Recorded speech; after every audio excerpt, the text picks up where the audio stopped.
Hi students, good evening.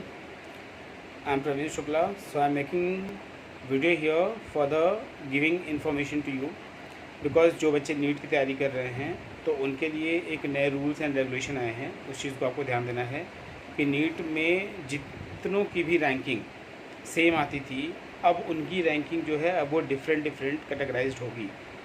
अगर मान लीजिए फॉर एग्ज़ाम्पल आपके मार्क्स फिज़िक्स, केमिस्ट्री, बायो तीनों में अगर सेम आ रहे हैं तो आपके मार्क्स देखे जाएंगे किसके अकॉर्डिंग कि आप कितनी गलतियां कम से कम किए हैं।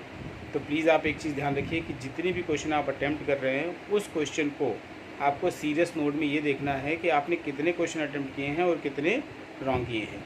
अगर आपने मान लीजिए आपका और आपके फ्रेंड का दोनों का नंबर सबका सेम आया, फिजिक्स में भी, केमिस्ट्री में भी, बायो में भी, तो उस सिचुएशन में क्या होगा कि ये देखा जाएगा कि कौन सा बच्चा कितना कम क्वेश्चन को अटेम्प्ट करके गलतियाँ किया है।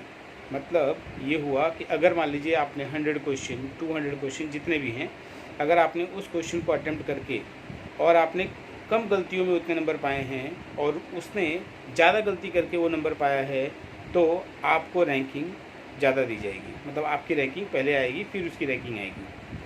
ठीक है, ये NTA द्वारा जो आपकी एजेंसी जो है, जो आपकी एग्ज़ाम लेती है, उस NTA का इस रैंकिंग के अकॉर्डिंग जो लॉटरी सिस्टम था वो लॉटरी सिस्टम अब ख़त्म हो गया इसमें। और इस सिस्टम के अकॉर्डिंग क्या होगा कि आपका रैंकिंग आपके मार्क्स के अकॉर्डिंग होगा।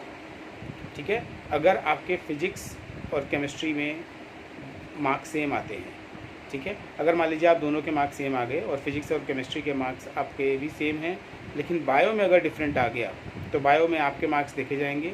अगर बायो में सेम आता है तो बायो और केमिस्ट्री में सेम आता है तो फिजिक्स का मार्क्स देखा जाएगा। अगर केमिस्ट्री और बायो का सेम आ गया तो फिजिक्स का मार्क्स देख करके आपके रैंकिंग की डिसीजन होगी। और अगर तीनों में सेम आता है तो तब सिचुएशन क्या होगी, तब आपके ओवरऑल मिस्टेक्स को देखे जाएंगे कि आप कितनी कम गलतियां करके आप उस मार्क्स तक पहुंचे हो। ठीक है, तो प्लीज़ आपसे गुजारिश है कि आप ये कोशिश करें कि आप कम से कम गलतियां करें, ज़्यादा से ज़्यादा अच्छे से स्टडी करें। अगर कोई समस्या होता है नीट वगैरह की तैयारी में या फिर आपको अगर दिक्कत होती है CET में तो प्लीज़ आप मुझसे कांटेक्ट करें और मुझे कमेंट करें। कोई क्वेश्चन में अगर डाउट है तो प्लीज़ आप मुझसे पूछ सकते हैं।